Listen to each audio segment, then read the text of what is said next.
Hello and welcome to the Inside Track once again, presented to you by Call Review. Okay, today's episode is titled, as you know, From Insight to Action, How Managers Turn Call Intelligence into Performance Gains. Let's be real. What are we doing?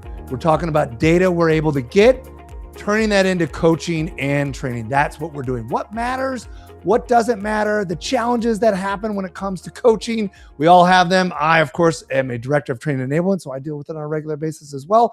How do we overcome that? And let's give you some practical best practices, what you should be looking for. All right, joining me on this journey is Michael Renaud, CEO of Proactive Training Solutions. Michael, it's a genuine pleasure to have you. We talked backstage. I had a lot of laughs. I'm excited to get into this. How about you? Thank you so much for having me here, Kurt. Thank you and Call Review. I appreciate it. This is going to be great. I'm super excited. This topic right now couldn't be more timely or important. First tip, we've got to get more jackets like you when we're training. I think it's going to add more to the value of talking to people. So let's get into it short-term, long-term at a dealership. Let me ask you, let me put you on the spot right away because we like to give our audience information right away. Yep. If you're looking at it, you have years in this business. What are the must-watch KPIs each week? If I'm a manager or a dealership principal, what am I looking at? It's not about how many cars we sold that week. I'll tell you that right off the bat. This is about how many people are we getting to show up at our store. So we need to look at our lead to appointment, okay, as well as our overall lead to show, okay? The appointment to show also super important, but that overall lead to show is the metric that matters, right? Think about, we got dealers out there spending, 4, 5, 6 figures every single month to make that phone ring, to make that internet lead ping. And I've been in those marketing meetings. We're sitting there for hours arguing over how much we can add to this ad or take away from this ad. And then we don't spend a second the rest of the month looking or listening at what our team is saying or sending to these people. And we don't look at the numbers of how it's converting, right? We just look at that end number that the manufacturer wants us to look at, which is that lead to sold number. But that number doesn't tell us anything. It doesn't tell us where our leaks are. It doesn't tell us where the problems are. And our leaks and our problems are lying at dealers that, 10, 15% of their leads are actually turning into shows. And that's a problem. Right. So when you're talking about that in that story, how do I not, if I'm a dealer, how do I not get distracted by this interesting data I can see, right? It doesn't matter what you're doing in what industry, you see this data that, oh, that's an interesting, data point, but how do I not get distracted by that and focus on, the numbers you're talking about? Right. Because what they're getting distracted by is how many cars did we sell today and how much gross did you put on the books? Right? That's the focus of any GM owner. I sat at the desk, owner would call me up, how much money you put on the books, how many cars do we get out? It's 3:00 in the afternoon. That's the only thing he wants to talk to me about. I'm like, boss, I got this. I want to talk to you about it. I need to talk to you about this. I don't care. Just how much money you put on the books today. Okay. Like that. So when that's the mindset and the top down is just how much money you put on the books, how much money come in the books. Well, that's my focus is who do I have in my showroom who I can close and sell right now? The problem is who's coming in next needs to be the question you're asking. How am I getting the 400, 500, 1,000 phone calls and leads that came to my store? How do I maximize that number through the door? So I need to focus on how many appointments are my team making every single day and how many of those appointments are showing up. Because if I'm not focused on that, I'm off. Because here's the reality. The reality is the car business is an appointment-driven business now. It is no longer a place where the lot lizard can live. Yeah, sure. Do I see those guys at stores all the time? But those guys are in their 40s, 50s, and 60s, and that's who should be out there. If I'm 20 and 30 years old, I'm on that phone, I'm on that internet lead. That's where I need to be making appointments because the customer wants that. They want a block out of time. I want to be with a professional. I want to have their time. I want to give them my time. And I want them to help me solve this problem, which is it's no longer a $250 a month payment that I'm making on that Sonata. It's now $700. And when I roll in my insurance, I might be paying four figures, okay, to drive a Sonata. Right. That's my problem. And that same Sonata that, okay, it has a nice screen now and Hyundai's done some nice stuff with it. I hear you. Okay. But at the end of the day, I used to pay $250 for this car and it didn't impact my budget. Today, that $700 does make an impact on my monthly budget. And my monthly budget, listen, I don't care how rich or poor you are. I was just with clients in, Southeast Florida by West Palm Beach. I asked the salespeople, how many customers do you guys see a day, live in $4 million houses, have $250,000 of cars, and are one paycheck away from all of it disappearing? Every hand went up in the room. Sure. Yeah. Right. Yeah. That's where we are today. Yeah. Okay. So now that is, and how do we make that case that that's where we are to some degree? I know people are listening to this right now and they're saying, hey, this sounds great, Michael. I don't have time. I don't have time to put all this in to look at the data. How do we make the case that you need to do that? That the answer can't be you don't have time. How are we going to do that? How do we do that? This metric is more important than any other metric we're looking at, right? First and foremost, because this is the lifeblood of your store. Now, Alan Ram, he used to always say, good managers, yeah, if you want to be a good manager, and this is great, you can manage a busy showroom on a Saturday and sell a whole bunch of cars. Great. I can go find a whole bunch of guys who can do that every Saturday, right? A great manager looks at an empty showroom and knows how to fill that thing up, right? It's about car dealership's lifeblood. And if I have a good month or a bad month, doesn't rise and fall on Saturday. Okay.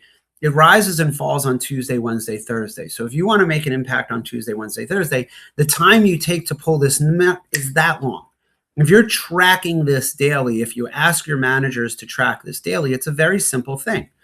Okay. We look at our goal. Let's just say we want to sell 100 cars this month. Mm-hmm. Okay. 100 cars this month. And we'll say 20% of those cars will be sold just by some guy walking in the front door, right? Just straight walk-ins. We do 20%, maybe pick up another 5 cars in the service drive or something. So 25 cars like that. The rest of my 75 cars are now totally dependent on my lead and phone traffic. Sure. Okay? Right. So now to do that, that means I need to probably just go on the industry average. I need 150 people to show up in my showroom. Yeah. Right. At 50%. Right. Okay. So if I need 150 people to show up in my showroom, that means I need 300 appointments.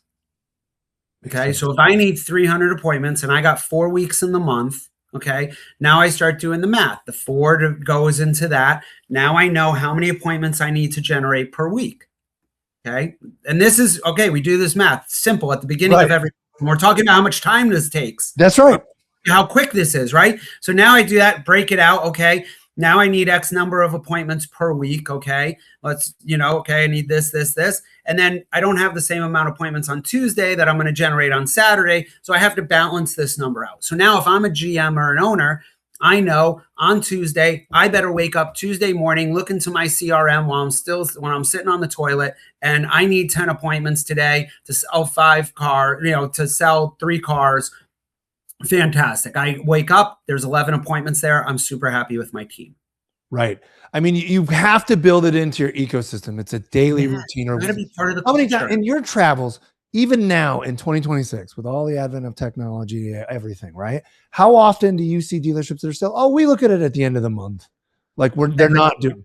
If they're looking at it, I get that every time. And the reality is this is a daily, weekly thing. This is something that, we got to, if we acted and behaved the way we're behaving right now, 15 years ago, we got away with it. Right. And the reason why we got away with it, because we had an extra manager at the desk than we do now. I don't care what dealership I go to, no matter where I am in America, every single desk is a manager short. And the reality is 15 years ago, 20 years ago, when I was on the sales floor, okay, there were veterans on that floor who were rock stars, A+ salespeople, natural born killers that were on those floors. And I learned from them. Just sometimes sitting quiet watching them, sometimes buying them lunch or a cup of coffee, whatever it was, and picking their brain. But I learned from them. So now if we go back, and so now I learned these things, like how my lead to appointment and all that stuff. I learned the importance of those things. So now if I fast forward to where we are today, Kurt, we're a man down at the desk and all those veterans are gone. And the ones that are still there don't care about helping the next generation. And we have a room full of green peas. And I go to stores and they're like, oh yeah, that's my veteran. He's been here for 3 years. Right. right? That's my single veteran right there, 3 years. Right, and we've had a brain drain. And we have came through COVID and probably too. Right. Yep. So we've had this brain drain. We have to acknowledge the brain drain, and we have to get back to the basics. And this is one of those basic foundational things of so Kurt, you're one of my salespeople. I want you to track your lead to appointment. How many appointments do you make? How many leads do you take? How many of them showed up? Right. And then we'll sit and discuss those numbers. Me as the manager, I can pull it out of the computer every day, but I'm teaching you a better lesson by making you track your own numbers and bring them to me every week, and we review them together. Right. We got to get back to when I was at the sales desk. I hate that back in my day kind of thing. But I'll tell you, okay, when I came to the desk and I didn't put the customer in the showroom, I got sent back to the desk. Oh, I'm so sorry, Kurt. I didn't do my. You're like looking at me like, do you have my numbers? No, I don't have your numbers. Sorry, I didn't do my job and put you in the CRM. Today, the desk manager just goes, oh, damn it, Renaud, come on, let me just put them in for you. Right. That piece is hurting the desk. We got to get back. They got to understand their numbers. They got to understand what it takes to bring someone in the showroom. And they can't be, oh, there's just another lead, because the dealerships are sending too many leads down the pipe. That's a whole nother conversation we could talk about. But that volume of leads that's coming down the pipeline, it's spoiling the staff. Well, I'm just going to get another guy, right? So that when we bring their eyes to that percentage and what it takes, it becomes different. I'll give you an example. Okay. Friendship Auto Group. We work with them. They're in West Virginia, Tennessee, and North Carolina. And they're working really hard and doing a great job of focusing solely on how do we change our lead to show amongst internet leads, not phone. They do a great job on the phone. They're like 60% on the phone. They do an amazing job. How do we get this to happen and that change to happen on our internet? And one of the things that they created was a lead academy. So every quarter, the goal is to get to 25% by the end of the year. And they have certain metrics that they have to meet along the way. If you're a salesperson and you don't meet the metrics, you have to go to an extra class. Okay. Right. So accountability to some degree, right? And you know what I'm going to tell you? We just did it. We did 2 days of classes. Okay. The managers, like some of the executives and leadership were like, some of the managers are complaining that, this extra course isn't fair. And, it's like punishment, all this stuff. Right. This is what the managers are saying. Hey, that's what happens. The agents, the managers, right? That's what happens when the sales team walks in the room. Okay. They're like sponges. It's like I'm throwing manna from heaven at them. They're like, no, we don't look at this as a punishment. Like, it looks like we got to get better because we're going to make more money. Thank you. Right. And that was the veterans. That's the key. You're going to make more money, right? You got to make the case. Don't you feel you got to make the compelling case of why training is important? I know I get it. I get like this too, Michael. I don't know if you do, where it's like, there's so much information out there. If you want to educate yourself on anything, especially again with the tools, you can just do it. Why don't people just do that on their own to get better? But you can't think like that. You have to lead. You are in that position because you probably did something to get in that position. You've got to show them how to do it and show them the value and make the storytelling case of why it matters. Yeah. There's always Alan had this other great line that I always love, and it's so fitting for the car business. If they knew how to do it, they'd be doing it. Right. If they knew how to do it, they'd do it. So if they're coming up to you saying, hey, boss, I can't get this customer in the showroom, and you just go, I don't give a crap, just bring them in. They don't know what to do. You think they want to come up there and get abused by you because it's Tuesday, I have nothing better at 3:00? No, right. I'm stuck. I need your help. Right. When they're coming to the desk, they're struggling with that customer outside of the showroom. And they need that help to get that customer into the showroom. And that customer is not coming into the showroom, not because the salesperson is not telling them things. Hell, the salesperson probably told them too much. They're too much of an information booth. They just need to be reeled in, and you just need a manager at that point to reel them in. I saw just the other day, I was at a store in Texas, and literally internet lead comes in, you see the back and forth, the customer's refusing to give their phone number, is really making it hard to get on the phone. The BDC manager goes, hey, hears us talking, sees this conversation, goes, hey, I'm going to ask, BDC manager just sends an email, no different than anything the BDC rep sent, right? Sure. Hey, we could settle this pretty quickly if you don't mind if we just both talk on the phone. Can you send me your phone number? Guess what the customer did in 2 seconds? Sent the phone number. Now, the BDC did the same thing. It's just that title of manager that makes the difference. And it's not because that BDC rep sucks or doesn't do a good job or can't bring them in. The customer is triggered by the word manager, because in the car business, my car deal doesn't get settled until that guy sits with me and settles price. So I'm going to keep asking for more money, and I'm going to keep asking and keep asking and keep asking till you sit with me. The same thing is true over the phone. Yeah. Right? The same thing has to happen over the phone. There are some customers that just need to hear the word manager. I mean, you know, in a lot of business, but it's definitely the car business. Like you said, it's kind of, we all, even if you're not in the automotive business, you're buying this first car in 10 years, you already know, it's already ingrained. I got to speak to the manager at the end here. That's what's going to happen at some point. So I watch it in TV shows. I see it on YouTube. I see it in TikTok. I lived it in my own life. And if I didn't buy a car yet, if I'm a first-time car buyer, guess what? I went with my parents to buy cars. Yeah. And that's what happened when they bought cars. We got to remember in this business, and we forget this. It's like, Kurt, you ever have back in the day, okay, when dating world, Kurt, okay? Oof. Yeah. A long time ago, Michael Renault. I know. Look at his hair. I'm like Doc Brown from Back to the Future. We're talking. I lost all mine from it. Late 80s at best. Okay. Let's do it. I'm going in the time machine. Do you ever date a girl and the guy right before you burned her really bad, cheated on her really bad? Sure. Something. What's that relationship like? Yeah, it's not great, but yeah. Right. It's horrible. You didn't do anything. It's not like you were some like majorly deceptive psychopath who went and found another girl to meet that guy to cheat on him just so you can date her. I mean, maybe you were, but but you know what I mean? Like, you weren't that manipulative, but you're stuck with all of it. Yeah. And you're stuck with all of the demons of that. You can hand her your phone. Here you go. Here's my phone. It doesn't matter. Right. Same thing is true here.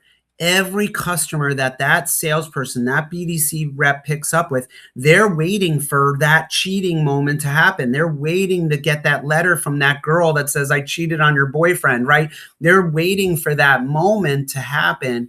And when you don't sound that way and you don't act that way and you be a professional and you move that customer through a process, well, then boom, all of a sudden that now I trust this because I'm spending a lot of money and I need a professional. If you sound the way everybody else did, oh yeah, I don't know, my used car manager's got to look at it. Oh, the price you see on our website, you know, I don't know. Oh, your presence is your power. Like, they just go cross-eyed and it's over.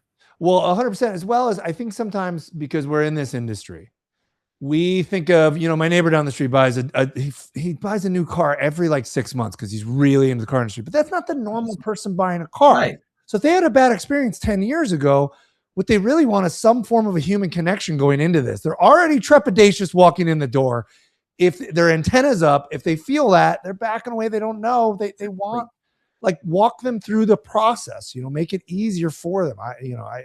It happens quite a bit. I think we got to get back to that. And their antenna's even higher for 2 reasons, right? Number one, it's higher because the last time I bought a car was COVID and I really got it royally. Okay. So that's driving my antenna higher. And then two, there's nowhere you can turn that has good news about buying a car right now. I don't care if it's on TikTok or CNN or Fox News or YouTube. It doesn't matter.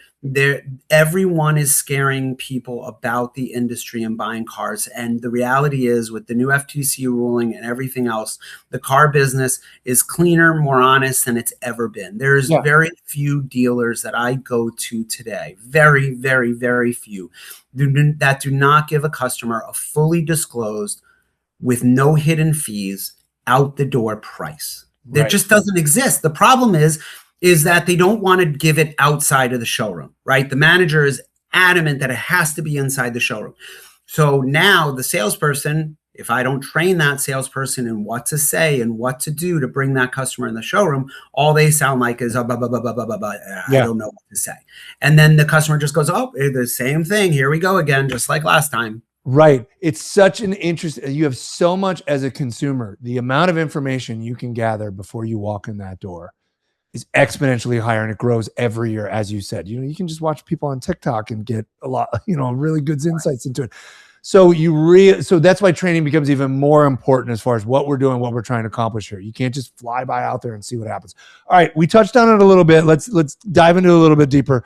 We talked about the philosophy of how do we get over, how do we coach, how do we get over what they're thinking if they're getting coached. Some people, hey, I want to talk to you about this. And they say, oh, they immediately, clam up, and any criticism breaks them down to some degree. So let's start this. We're going to talk about missed opportunities and how we use that as coaching fuel, right? So when you spot a missed opportunity, what's the first thing you look for? Like, as you're looking at it, how are you trying to coach them moving forward? How do you turn that moment into a coaching conversation, right?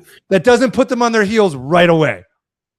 Yeah. And the best place we do it as a company. We do it through mystery shopping, where we have blind shoppers call your store or do internet shops, or we have a lot of clients that let us go into the CRM, pull up real life phone calls. We go into call review. I sit with clients constantly, day in, day out, where we just go through call review. And we say, all right, let's just pick this random call. Let's listen to this random call, right? So what are we looking for?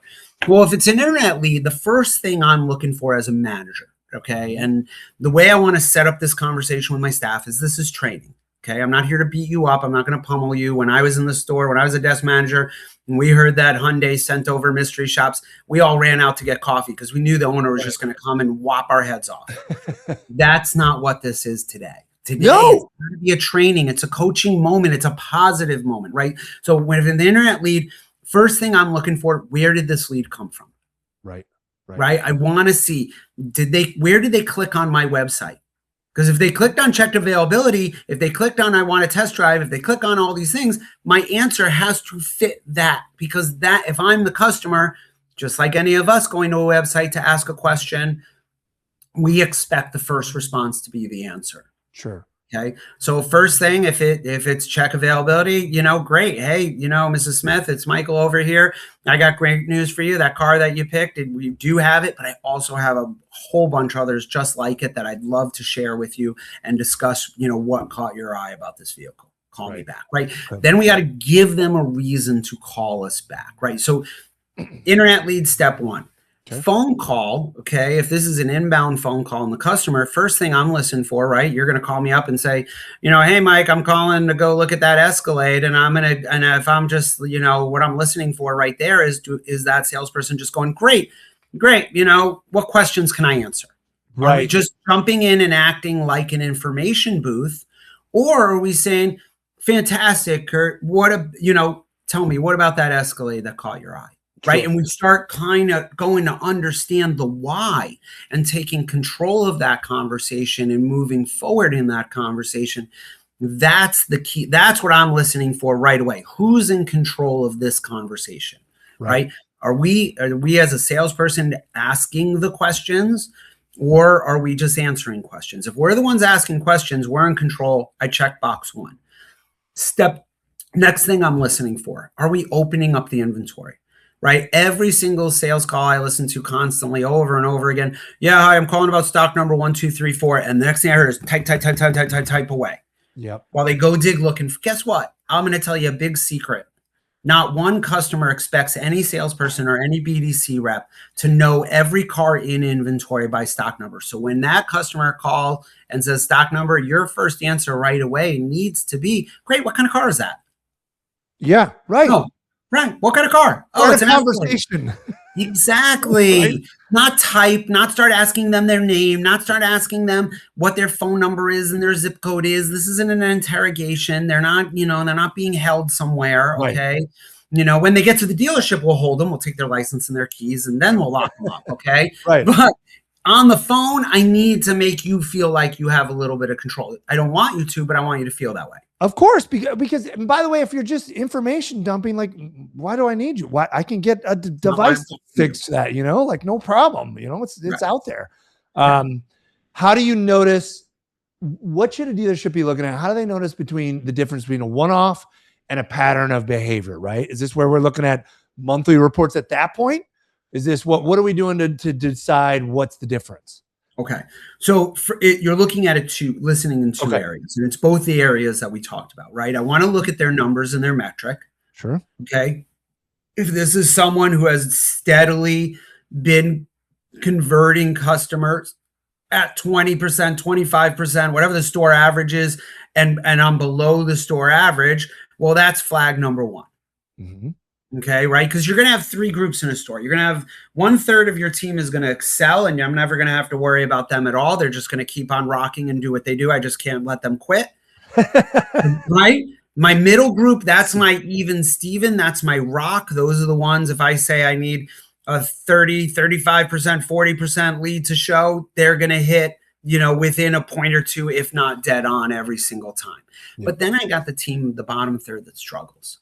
And the bottom third that's struggling is the team that I need to be spending my weekly with. Okay. Right. The team up top that's rocking and rolling, once a month, we check in, we give them an oil change, everything is good.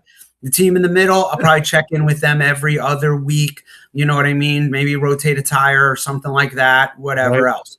But the team that is in that bottom third, their fuel line's clogged. I need to clean that thing out, and I need to get them running right. But to do that, I need to put in more time and effort with them. So they're going to meet with me weekly.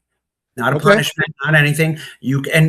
And here's the thing, guys. This is really important to remember, because we didn't have this opportunity, right? When I was in the store and we got knocked in the head, we lived with whatever mistake we made for months and years and everything else. So we couldn't evolve out of that punishment. You got to give people a road to recover. Okay. Mm-hmm. So if that group, like I talked about at Friendship, where there's that bottom group that has to stay in that extra class, they have a way out. Go attend the class, do your extra training with the proactive team, do your courses, give me a solid fire phone simulation, show me 2 calls that are good calls and internet leads, and you're out. And now you're back with everybody else, right? There has to be a way out. You can't just be locked in punishment. Sure. So I love that tip. I know it sounds like a small tip, but just bucketing your people into 3 groups to start with. I love how you're checking in with them. What are some other small behavioral tweaks that can make a big impact for those listening right now? Like small, hey, there's a lot to take in sometimes. Here's some small things you can do right now today. I love that one. Bucket your employees based on how you think they need to improve. What's another one? We need to be walking and talking managers. This one takes no time at all, right? There are multiple managers at that desk, and there is absolutely no need for more than one manager. You want to tell me a busy Saturday? Fine. You need a couple guys sitting at the desk penciling deals, go right ahead. But someone needs to be walking around. There needs to be a manager with early intervention. There needs to be someone with their ear out, listening to phone calls, hearing how those interactions, because we need to TO those conversations. Much as we TO those conversations in the showroom, we need to be TOing those calls over the phone. We need to be looking over their shoulder. It's not micromanaging, guys. There's 3 different types of managers we can be in this business, okay? Sure. We can be the oak manager, where we sit at the desk all day long and we just bury our faces in the computer. And I would say that's like 60% of all managers that I see today. They walk in, they get in front of their computer, and they just never leave that freaking thing all day long. Okay. And there's nothing they're doing that's that important in there. Trust me. Right. Right. Then I have the other manager that has an office. Okay. And they just sit in that office all day long. Okay. And then every once in a while, we call them a seagull manager, because every once in a while they'll fly out of that office, crap on everyone's head, and go right back into their office. Okay. No one wants to work for that person. No, we all worked for that guy at one point. It's not good. Back in the agency. Right. The manager I want you to be is the one that takes no time at all. The one where you're the politician, you're the rock star. You're just suit jacket buttoned, hand in your pockets, strolling through the showroom, greeting customers, thanking them for being there, asking them if they need anything, greeting people in the service drive, right? And listening to your team's phone calls, sitting at their desk with them, helping them. That takes no time. And there, I am telling you, there is not a room of salespeople in America that I walk into today. I ask this question every single time. How many of you are sitting with 2 to 4 car deals in your lap that slip through your fingers every single month? And there is not one hand that doesn't get raised. Every single hand goes up. Yeah. Because they all have deals. They just don't know what to do with them. They're stuck. and they need someone to help get them off their plate. You have a BDC, trust me, your BDC reps have a half a dozen car deals sitting on their desk, if not more, that are just waiting for a salesperson or a manager to come back there and say, who needs some help with this? So being available and helping takes no time. We need to be more of that because we don't have the experienced staff. We don't have the veterans to help them. We don't have enough managers at the desk to do it. So those two areas, Kurt, are massive. Yeah. And you've got to create that psychological safety that coaching is part of the ecosystem and talking is part of the ecosystem. So they don't feel punitive when it comes up and they do things. And otherwise, by the way, they're going to go somewhere else and they might be really, really good. They just had an off day or an off moment or something like that. How would you set expectations across the dealership floor, like sales, service, BDC? Should we be looking at that differently as far as expectations go? Differently as in different salespeople have different expectations? Yeah, I would just say department-wise, like, are we expecting everyone to be fantastic on the phone despite department, or should we be bucketing them in a different way as well? We blanket too many people. Like I can go into a store, right, and you got someone who took 50 phone ups, okay, or 40 phone ups, 30 phone ups, a small amount of phone ups over a month, right? And converted at, well above the store average. And then I got people who took 300 phone calls and are in single digits or the teens. Like answering the phone, answering internet leads, that's a privilege. Yeah. In this business, we spend too much money. I've been in that room, managers, owners yelling, it costs us $300 to get this lead, $500 to get this lead. And trust me, not one sales, I won't speak. I will, the salespeople on this call don't have to speak for themselves. I've been there. They don't care. Yeah. They walk out and go, that cheap guy should be spending more. That's all the thing that bounces in their head. So I say to salespeople, and where I flip this on them is that, what's your average commission in your store? If your average commission is $550, are you putting in $550 effort into that lead? Yeah. Right. Right. Are you putting that effort? Right. So as much as we're putting things on the manager in this call to do things, the salespeople needs to do things too. And they need to take that responsibility and say, listen, I could get paid $550 on this deal, if not more. What am I going to put into it to get this customer in the door? Or I'm just going to go, oh, they didn't put their phone number, so they're not real. Yeah, right. Personal responsibility to some degree. So that brings up a question. Let's say we're trying to coach. Some people listening out there, they have different methods and whatnot. How do I know that coaching, I'm setting the wrong standard? How am I able to self-reflect as well? You're a trainer, I train in different ways. I'm constantly thinking about, am I going about this the right way, the right path? How do I know at a dealership, what are the signs that I'm coaching perhaps the wrong way or setting the wrong standard? Sure. If your team if you feel they're not listening to you, they're zoning out, you find yourself lecturing them too much, you find yourself being very frustrated with your staff. When you're away from the store, you're sweating, you're nervous. Like I see it. We do a lot of training where we take managers outside the store. These guys are out of the store for 4 hours and the sweat on their brow is like, it's unbelievable, right? They're like this and their phone and everything else. And it's just like, and I say to them, I'm like, listen, you're doing something wrong if you're sweating this hard being away from the store. You need to be able to trust the people in your store that you could step away from a few hours and do it, right? So as a manager, I'm doing the wrong things because they're in the wrong behavior and the wrong metric, and my metrics aren't growing. I'm just staying flat. And the only way I'm growing my sales numbers is because I'm spending more money on advertising. There's no need to spend more money on advertising.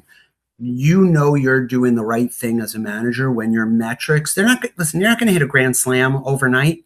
No. This is about singles and doubles. This is about, saying if my lead to show is in the teens right now, let's just say it's at 15%. We're at the beginning of Q2. I'll say, okay, great. I want to get to 25% by the end of the year. Steady, consistent. That's my new baseline. And here are the 3 steps over Q2, Q3, Q4 that are going to get me there. Right. Great managers look over the horizon. I had a gentleman that worked for me as a sales manager. I have the privilege of working with him now. He's a participant in our program. He's general manager of 3 stores in Jersey with the Performance Auto Group. And I watch him evolve from a guy who looked at a month to month world, who now kind of sits and looks down the road about how am I developing my team? How am I growing? And what do I want on December 31st, 2026, what do I want my store to look like? What do I want my people to look like? That's where you're doing the right thing. When I'm looking over the horizon, okay? Yeah. When my team is growing from the bottom up and I'm not just, it's funny, Kurt. Dealerships, if we look at a political spectrum, we're probably more right than left, right? Mm-hmm. As far as dealers go. But these guys are practicing socialism across the board at all their dealerships because they've allowed that top third that we talk about to subsidize the bottom third. Mm-hmm. They've allowed, and that's why none of them have gotten raises. That's why the business has kind of been flat over the years. Yeah, we've grown a little bit here and there, but we can all give reasons why that growth has happened. The reality is, if we strip out those reasons, if we strip out everything, the business has been flat. And the business has been flat because we've let the overperformers support the bottom performers, and we haven't lifted the bottom performers up. If we can start lifting those bottom performers up by holding them to KPIs, by holding them to metrics around lead to appointment and lead to show, then we are going to see a very different business. Yeah. Consistency. And one of the things I wanted to ask you about, obviously, is how do you think call scoring and structured reviews make that coaching more consistent, right? We haven't even talked about that type of stuff, so let's do it. Let's talk about it, because the phone is the lifeblood of our business today. Yeah. Yes, the internet leads are great, and they run a business, and they send us stuff, and they always will. Okay. And we'll get better and better as an industry with it. But the reality is 74% of people call a car dealership to set an appointment. Mm-hmm. That's the truth and reality. So if your store is getting 30% of your phone ups are becoming appointments, what's happening between the 74 and the 30? Because I'm sure you're like me, Kurt. It takes a lot. If I call somewhere to make an appointment, it takes a lot to not make that appointment. Yeah, absolutely. And if it goes awry, by the way, I'm not calling back. I'm calling somewhere else. It's over, right? Done. You're done. Right. If I call the dentist office and I hear a bunch of shenanigans in the background, I'm not going there. No, absolutely not. I'm not letting that guy put his hands in my mouth. Right. And same thing here. If I hear a lot of joking, if you're not serious, if you're just winging a process over the phone, okay, when you're winging that process, that customer hears that and goes, I make $60,000 a year. The car I'm calling him on costs 50. I'm not doing this with this guy. Yeah. This guy's not serious, right? So when we're managers and we're listening to the phone calls and we're digging into the metrics about what we need to be listening for or tuned for, I want you guys to be listening for 4 key things, all right? Yep. 4 simple key things. Number 1, is my salesperson or BDC rep in control? Who's asking the questions? This isn't about, did they get their name? Did they get their number? Yeah. They'll get that. Don't worry. If you're in control of a conversation, you can ask anything, anyone you want, anytime. It's the same way we got people in the showroom to climb into a trunk, okay? You just got to get it over the phone by asking those right questions. So if we can ask those right questions, then we'll get control. So who has control? Step 2. Okay. Number 2 thing, are we opening up the inventory? There's very few dealerships I visit today. Most of them maybe are one-off models that are struggling with inventory. This is not COVID. We don't have the inventory problems we have. When that customer calls us on a stock number or wants to take on one car, we got to remember 86% of people do not buy the car they call or submit the lead on. So if we know that 74% of these people are calling to make an appointment, 86% of them aren't going to buy the car we're on the lead on. We need to be in control, and we need to understand what else they're looking at, right? Then step 3, we need to ask about their trade. Because over the phone, if we just stick to the car they're buying, okay, this is transactional. And if it's 2 + 2 = 4 in the car business, we lose. We need to bring emotion into this conversation. We need to separate ourselves. So we need to talk about the trade. Kurt, the car you're driving now, would you consider trading that in? Of course you would consider, because we'd consider anything. If I asked you, would you trade it in? Would you be interested in trading it in? Would you want me to buy it from you? First thing out of your mouth is going to be how much you're going to give me for it. And I don't want to answer that over the phone. In the showroom, I'll answer it all day long. But over the phone, I can't give you a real number. It's a machine. How can I give you a real number off for the sure? machine, right? For sure. So I want to talk about your trade, but I want to get excited about the trade. If you tell me that car's got, 150,000 miles and we're going to go to Aunt Edna's house to go pull it out of the mud, okay, I'm excited about it as a salesman. I'm not sounding like I got punched in the gut. No problem. We have a wholesale market that we have access to that you don't, that will get you some more money than the junker will. Yeah. Right. It's the advantage of I'm going to make this frictionless and easy. You don't worry about calling a tow yard and hustling with this guy. I got you. We're going to make it easy. Right. And then the final thing that I want them to do, step 4, okay, is always set a sticky appointment. I don't care if they need to talk to the spouse. Great, Kurt, you got to talk to your wife. No problem. You guys going to have dinner together tonight? Yeah, of course you are. You're not going to admit to me that you and your wife don't talk at dinner. Of course you're going to talk at dinner tonight, right? Yes, of course we will. Great. Do you mind if I call you at 9:30 tomorrow morning or text you at 9:30 morning to follow up with you just to confirm that appointment that you set with your wife tonight? Of course you will. And you're not going to find me bothering you, or you're not going to find it annoying. You're going to be like, that's good follow-up, and that's what I want from someone I'm spending $50,000 with. Yeah, a minimum, right? Could be more. Right.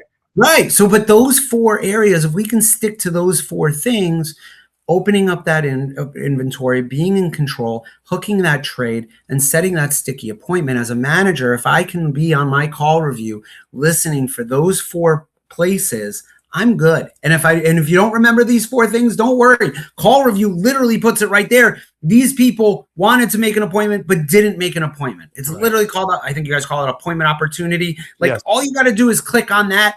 I guarantee you there's a half a dozen car deals every couple days, depending on the size of your store. You might have them every single day. Right. But there are deals in that click of call review, day in, day out, all day long. So if you don't remember anything from this call, everything I told you fell out of your head, just log into call review, click on that spot, go through those calls. Who's in control? Are they opening up the inventory? Are they hooking the trade? And if the call goes bad, do not make the salesperson call back.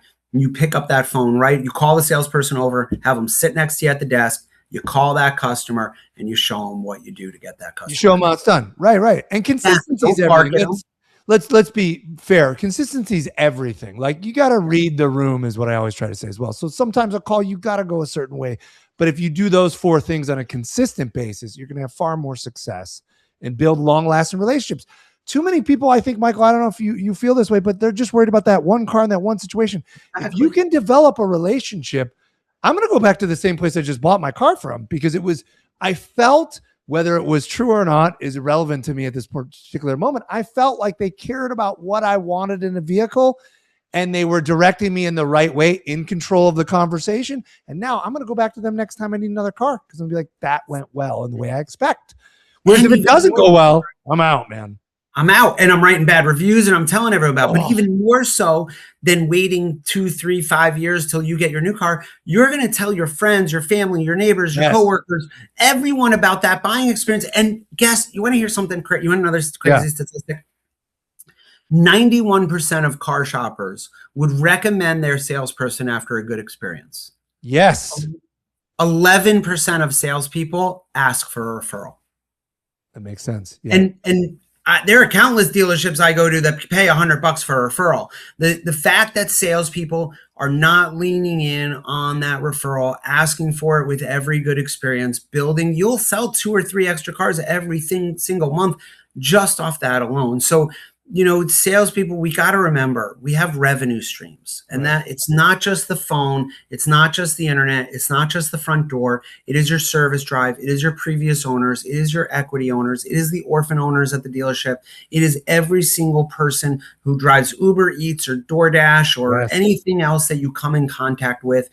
Social media, you tell everyone you work in the business, because you work in a business where you can make as much money as you want. Okay. It's just what you put in and how you hustle. And if you're good at, look, let me be real clear. Look, on a personal level. Okay. I'm in this chat. There's a whole nother conversation. I wish I wasn't in this giant thread. It's my neighborhood, right? It's a bunch of people in the neighborhood. We don't even go online. It's literally in the chat every day. Like, hey, does somebody, have a good person for this or a good person for that or a good person for that? I'm telling you right now, cars have come up. Like, people are like, hey, I'm over there. Sometimes people are overwhelmed with the amount of information. So what are they going to go to first? I trust Kurt. Kurt might know someone. I'm going to talk to him first. Kurt, do you have this? I mean, it happens all the time. You don't even see it. So I think that's even more important than, other avenues of referral per se. You just don't know it. So you got to be on it every time, read the room, guide people. And by the way, if it's not a fit, direct them to where it is a fit, right? Yes. Sometimes people have an idea of what they want. And then you start discovering questions with them like, oh, you're looking for this, this, and this. Well, I'm not, and it might be a lower price point. That's okay. You're developing the relationship. Keep coming in, right? That guy did it good by me. He actually directed me to a better vehicle that suited my needs more. And now I'm going to come back the next time. So, I can't say it enough. If you ask enough questions, there's a car on your lot for everybody. It's an old adage in this business. It's truer today than it ever has been. The reality is, we all took the wrong lessons from the Wolf of Wall Street. The Wolf of Wall Street lessons were like, right, don't take Quaaludes or do take Quaaludes, however well you look at the movie. But the reality is the key is sell me this pen. Yeah. Right. And understanding that it's about the why. It's not about taking the pen away from me. It's not about anything else other. What am I going to do with this pen? How am I going to use it? How does it work into my life? And how, as me as the salesperson, show you that this pen is valuable to you and your life. And that's why I'm charging you what I charge. Because there's guys out here, listen, you see them, I see them. They're literally straight up charging customers $1,000 to go buy a car for them. Yes. Right. Yes. And then I have salespeople who tell me it's about price. It's not about price. Right.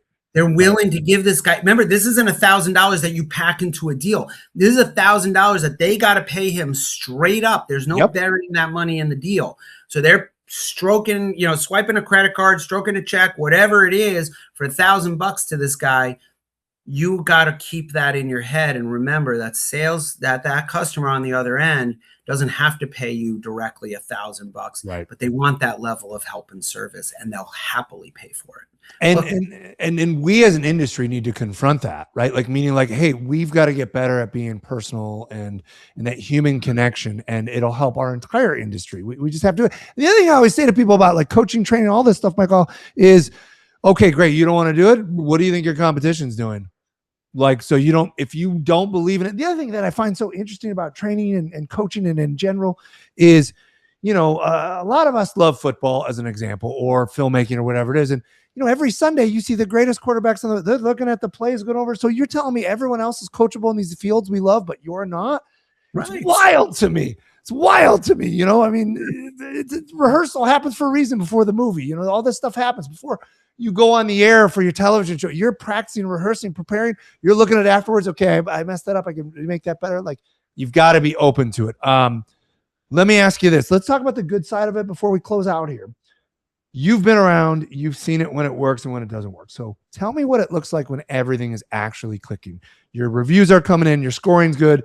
You've got a manager who's helping. Training's working together. What is I know you can't put a number because it's different each department, but what is the uplift you see in those particular dealerships when it's clicking the right way? The uplift is massive. Think about it this way, right? When everything's clicking the right way, you take a store, let's say you got a store with 1,000 leads. Mm-hmm. Okay. So if we're setting a store 1,000 leads, and let's say they're a weaker performing store. Okay. So at one point in time, they had a 20% lead to show, right? So out of that 1,000 leads, 200 were showing up at the store, probably 100 were selling. Right. Right. But all of a sudden, if I take that lead to show and I slowly and incrementally over a year take that 20% and now it's 35 or 40%, now instead of 200 people showing up in my showroom, I'm talking about 350 to 400 people showing up in my showroom, right? Now I'm selling, right, 175 to 200 cars. That's the lift.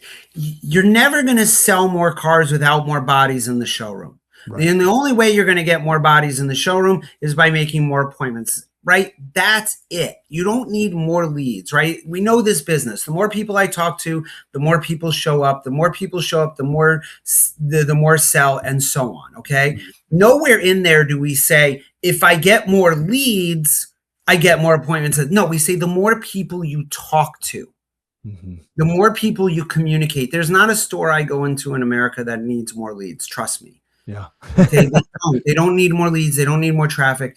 We need to do better with the ones we have, and we need to push the metrics that make a difference. And that's that lead to appointment, lead to show, and then the overarching, of course, lead to show there. But that lead to appointment, appointment to show, when you break it down that way, then you can really see where the problems are. Is it how we're saying it, or is it how we confirm these appointments? Yeah. Right. It makes sense. Okay. I want to get you out of here on some personal stuff. Tell me, how long have you been doing Saturday Sparks at this point? How long have you been doing since I took this job now? So it's 5 years now of Saturday Sparks. I started it, I think it was my second or third month of the job. I was like, I want to have something out there that's, my voice, what I'm saying, and kind of looked at the landscape and looked at my career and where I was and where I was coming from in that career into here. And I was like, you know what? No one's talking to managers on Saturday morning. Sure. No one's kind of giving them a little 2 cents. And these guys are going into those Saturday morning meetings and they're just rambling and the staff isn't listening to them. So let me give them at least something to talk about every Saturday. So I try to, I had a fire pit on my deck at the house, and I started there, like calling it the Spark, and I would light the fire pit. And yeah. But I didn't realize that. Okay. Yeah, but when you're doing it by yourself and you're setting up the camera and doing it every once in a while, it can get close to burning the eyebrows off. Yeah, so we got close a couple times. So I changed the format from there, and and I've been in dealers so much, so I try to shoot them as much as I can from inside the dealerships. I do get to shoot them from the back of my house, which has a nice view of Long Island Sound, and I get a lot of comments from people that they like seeing that more than they like seeing inside the dealership. But I really they seem personal, right? Like they are. I write them.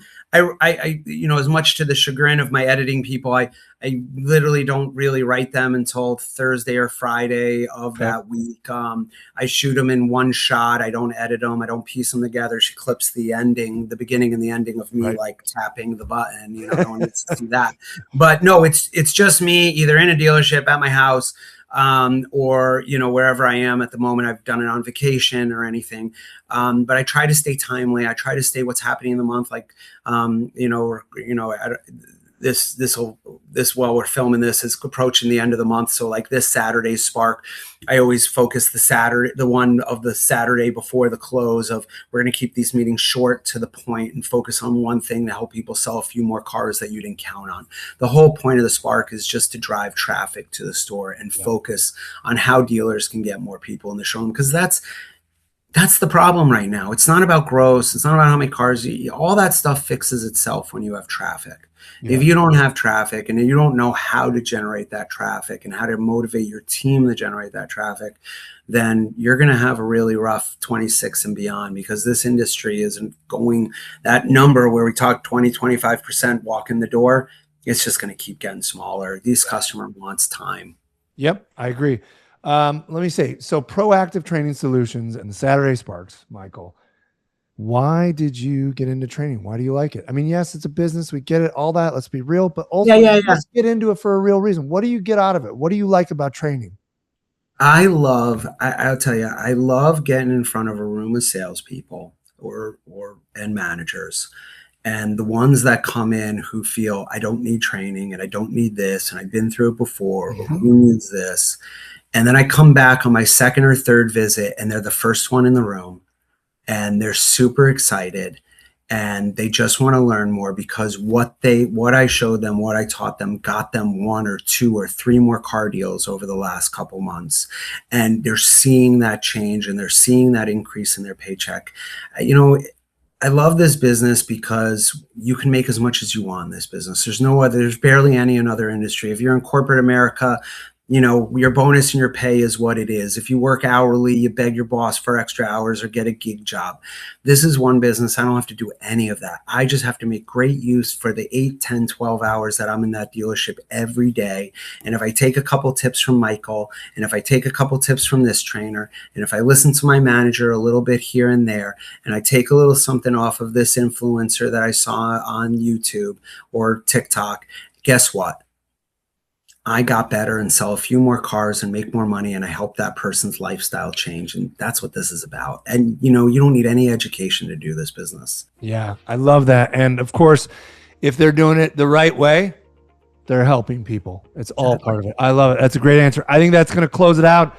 for this month's edition of the Inside Track here. Michael, really appreciated the conversation and love the jacket. Of course, we all love the jacket. I'm going to have to go out and you're training me. I got to level up. Like, all right, let's go.